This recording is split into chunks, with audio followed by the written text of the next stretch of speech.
มีชีวิตก็คิดถึงลาพอครั้งก่อนเขาก็โศกเศร้าเหมือนเราทั่วไป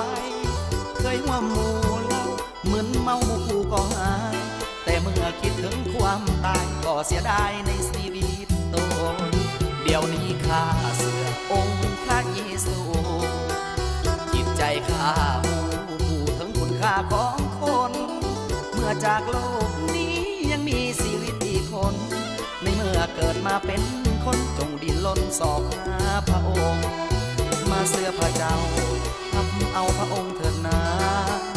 ทำเมสีอาเสื้อเถิดนาเสื้อในพระองค์เมื่อชีวิตทางจะสำราญและจำยืนยงนี่แหละคือพระประสงค์ที่พระองค์ลงมาเดี๋ยวนี้ข้าเสื้อพระองค์เยซูแล้วนะใจห่วงหลวงตาหมู่ประสาสนกรุงสาวลาวอยากให้พี่น้องตึกตองแล้วยอมรับเอา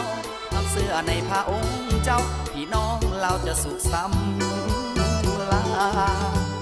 เพิ่นทานพรใดมาให้เพิ่นทานพรใดมาให้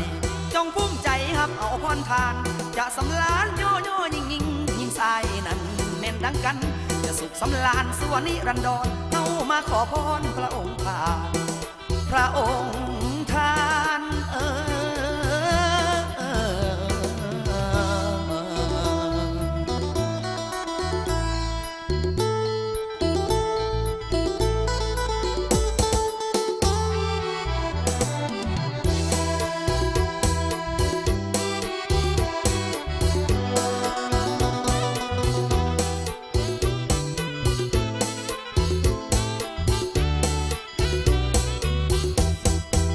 เดี๋ยวนี้ข้าเสือพระองค์เยซูแล้วนะ